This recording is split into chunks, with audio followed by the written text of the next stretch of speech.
નર્મદા જિલ્લા પંચાયત ઉપર આમ આદમી પાર્ટીનો કબજો। નર્મદા જિલ્લામાં સ્થાનિક સ્વરાજ્યની ચૂંટણી યોજાઈ હતી, જેમાં આમ આદમી પાર્ટી દ્વારા શાનદાર પ્રદર્શન કરવામાં આવ્યું હતું।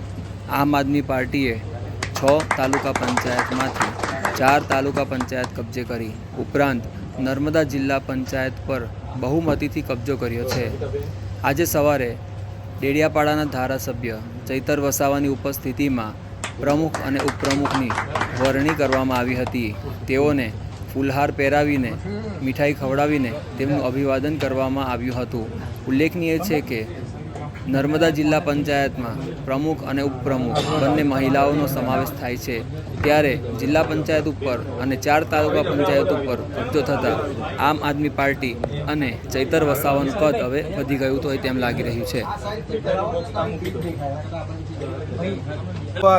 પૂર્ણ બહુમતીથી આમ આદમી પાર્ટીની જિલ્લા પંચાયત બની છે અને આમ આદમી પાર્ટીની જિલ્લા પંચાયત બની છે ત્યારે પહેલીવાર જિલ્લા પંચાયતના પ્રમુખ તરીકે અંજનાબેન વસાવાની નિમણૂક થઈ છે, ઉપપ્રમુખ તરીકે સંગીતાબેન તડવીની નિમણૂક થઈ છે। ત્યારે અમે બધા ખુશીનો આજે ખુશીનો અમારા માટે ઉત્સવ છે। સાથે સાથે આ પ્રસંગે અમે નર્મદા જિલ્લાના તમામ લોકોનો આભાર માનીએ છીએ। આ જીત એ નર્મદા જિલ્લાની લોકોની જીત છે।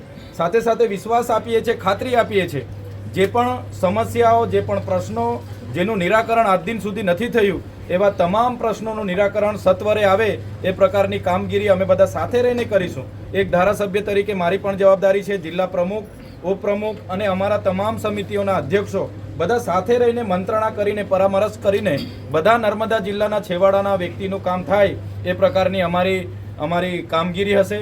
સાથે સાથે હું આપ સૌના માધ્યમથી કહેવા માગું છું, આમ આદમી પાર્ટી એટલે કે આ આપની રાજ નથી પણ આપણું રાજ છે। નર્મદા જિલ્લા પંચાયતમાં આપની સત્તા નથી પણ આપણી સત્તા છે અને બધા જ લોકોને સાથે રાખીને, તમામ વર્ગને સાથે રાખીને લોકોના છેવાડાના વ્યક્તિ સુધી યોજના પહોંચે, એમનો વિકાસ થાય એવું અમારું કામ હશે અને લોકોના સુખ દુઃખમાં, સેવામાં તત્પર અમે રહીશું। આજે કેજરીવાલજી પણ આવવાના છે। આ પહેલીવાર અહીંયા નર્મદા જિલ્લામાં અને ગુજરાતમાં આખા જિલ્લામાં જિલ્લા પંચાયત આવી છે, જેને કારણે આવી રહ્યા છે। ચોક્કસ તમે જોશો, ત્રીજો પક્ષ ગુજરાતમાં નહીં ચાલે એવી જે માન્યતા હતી એ અમે તોડી છે। વિધાનસભામાં અને હમણાં જે સામાન્ય સ્થાનિક સ્વરાજની ચૂંટણી હતી એમાં 500થી વધારે બેઠકો અમે જીતી છે અને 34 જિલ્લા પંચાયતોમાંથી નર્મદા જિલ્લા પંચાયત અમે કબજે કરી છે।